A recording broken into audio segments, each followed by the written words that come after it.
So, hello, story lovers. What's up, and welcome back to Africa Folktale with Nezer. In the village of Karu, nestled amongst the golden savannas of northern Nigeria, there was a young woman called Miriam. Oh, how beautiful she was! Her smile could stop the sun in its tracks, and her eyes shimmered like the stars at night. But this beauty was one that could only be admired from a long distance away. Miriam had been promised to many men. Oh yes, many suitors lined up for her hand. She was the prize of the village, the woman every mother hoped her son would marry, and every father wanted to take into the family. But there was something about Miriam, one that no one discovered until it was too late. What happened on Miriam's wedding day? It was a bright, sunlit afternoon, the kind of day where the sky was so blue, it seemed as though it had been freshly painted. The village was buzzing with excitement. Drums played and women danced, and Miriam stood at the altar, dressed in her finest, waiting for her groom, Khalid. Khalid was a man of good standing. They said that he had traveled from a faraway village just to marry her. But as the drummers drummed and the dancers danced, something strange began to happen. A foul smell drifted through the air, faint at first, like a whiff of something gone rotten. The villagers sniffed, looked at each other in confusion, and wondered if perhaps the wind had carried the scent of some dead animal that had been accidentally killed and left to decay. Then it got worse. It kept getting worse. Khalid the groom, standing at the altar, began to fidget. He rubbed his head, then his eyes. He coughed and then pretended to scratch his nose. The smell had become unbearable. The musicians slowed their tempo, their noses twitching. The women stopped dancing, their smiles fading as they too caught the stench. And then, without a word of warning, whoosh, Khalid turned and began to leave. He started walking at first, then he increased his pace and broke out into a sprint. Oh yes, he ran. Not walked, not strolled, but ran like a man being chased by wild dogs. His wedding robes flapped behind him, and his sandals kicked up dust as he sprinted out of the village square, leaving poor Miriam alone at the altar, embarrassed and heartbroken. Oh, but that wasn't the end of it. Neither was it the beginning. You see, Khalid wasn't the first to bolt off on Miriam. Neither would he be the last. After that humiliating day, Miriam's father, Alhaji Musa, did everything in his power to find her another suitor. He was determined that his daughter would marry, but each time, the same thing happened. There was Dawuda, the village blacksmith, strong as a lion, muscles like iron. He could bend steel with his bare hands, they said. But one day, just after proposing to Miriam, Dawuda invited her to his workshop to discuss the wedding arrangements. As he leaned in to whisper sweet promises, his face twitched into an expression of sheer horror. He muttered, dropping the iron rod in his hands. What is that smell? He stumbled out of the workshop in sheer horror. Dawuda was never seen near Miriam again. Then there came Abdul, the merchant. He was a talkative fellow who boasted about his riches and promised Miriam the finest silk and gold. But as they walked together through the marketplace, hand in hand, Abdul's confident grin faded. The same stench filled the air. Abdul was kind enough to lie to Miriam that he wanted to get some wheat from a nearby vendor. He never returned. The villagers couldn't help but laugh. Oh, they laughed. They said that Miriam must have eaten something toxic so foul that it may have cursed her. Some others said that she must have been too lazy to take a bath, while the rest suspected that maybe she had angered the gods, or worse, that she was a witch. Her story spread far and wide, and soon no man in all of northern Nigeria dared approach her. But here is the thing.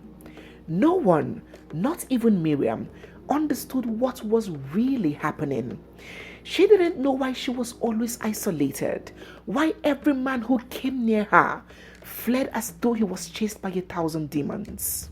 And her father, Alhaji Musa, never spoke of it, although deep down he knew. You see, many years ago, when Alhaji Musa was a younger man, the village had gone through a terrible time. Crops failed, animals died, and the people whispered of witchcraft.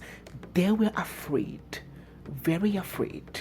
And when the villagers are scared, they look for something or someone to blame. They chose a poor innocent woman whose 3 kids died sequentially before they turned 10.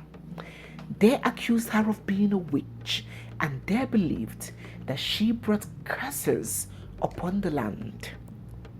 Some able-bodied men led by Alhaji Musa marched to this grieving woman's hut and dragged her out. They stripped her naked and they flogged her with brooms as they paraded her through the village, urging her to confess. After which, without trial, without reason, they took her life. But before she died, the woman, her name lost to time, uttered the curse. You and your children will know no peace. You will pay for what you have done. No good will come to your family, and your descendants will suffer. Of course, the villagers dismissed her words, thinking it was nothing but the ranting of a dying woman. But curses, especially those laid by an innocent tongue, have a way of lingering. Now, after many years of rejection and humiliation, Miriam's life seemed destined to be one of loneliness. She had accepted that no one could be around her and no man would marry her. But fate had its own plans. In the neighboring village of Masaka was a young handsome cattle rearer called Hassan. Hassan was known for his warm smile that seemed to light up even the gloomiest days. Tall and lean, with sun-kissed skin and piercing dark eyes, he got the maidens weak in their knees. On this day, Hassan arrived Karo village to sell his cattle. Weaving through the bustling markets with ease, he spotted a young woman in a flowing blue dress, her quiet beauty captivating yet reserved. She moved with a gentle, shy grace, her gaze lowered, keeping to herself amidst the bustling scene. Drawn to her, Hassan began to approach, but before he could reach her, she slipped away into the crowd, leaving only the memory of her presence behind. Hassan returned to Masaka, but he could not shake the memory of the shy girl from Karo village. Soon, he began to ask people in the village if they knew the girl that he had seen in Karo markets. But each time he did, people would shake their heads and whisper, "Ah, Hassan, let her be you. They say she is cursed." Cursed? Hassan would ask, frowning. "Yes," the people replied, lowering their voices. "They say she smells, and the smell drives others away. She keeps to herself for this reason. She is not meant for anyone." Yet, despite their words, Hassan's heart remained fixed on her.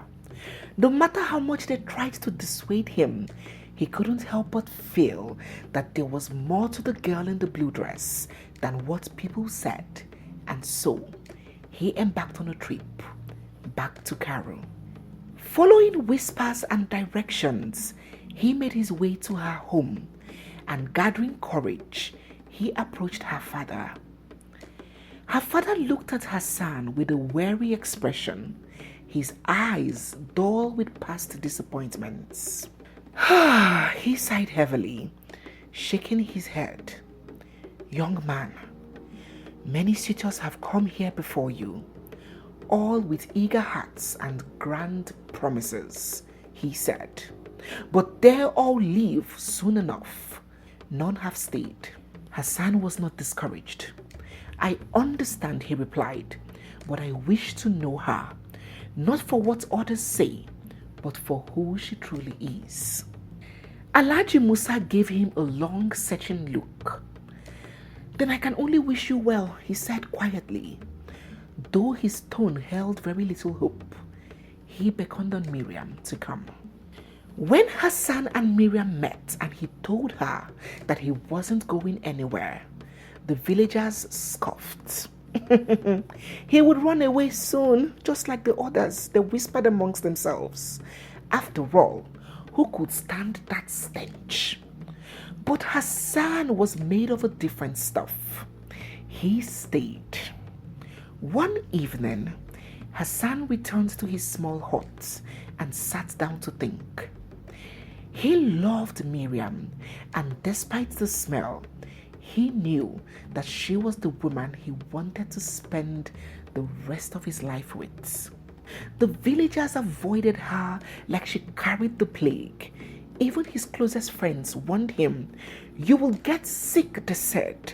"The smell will cling to you forever." He had heard rumors of curses before. He had grown up hearing tales of spirits and wronged souls, and he knew that some mysteries were deeper than others, and so he decided to investigate. He began by speaking with the village elders. They were reluctant at first. Some shook their head and said, "These are matters better left alone." Others mumbled that there was no cure for such a curse. But one elder, an old woman named Nana Zaria, sat him down and whispered the truth. Her voice was low and shaky. "Many years ago," she began, "before you were born, something terrible happened in this village. Your beloved Miriam is innocent, but the sins of the past have shackled her. Her father, Alhaji Musa, was one of those men who killed an innocent woman accused of witchcraft, but the woman was no witch. Her children had the sickle cell. She was wronged, and with her last breath, she cursed them. The curse was her revenge, silent and invisible, yet undeniable." "Is there no way to lift the curse?" he asked. Nana Zaria nodded slowly. "There is, but it is not easy. To break the curse, Miriam's father must atone for his sins.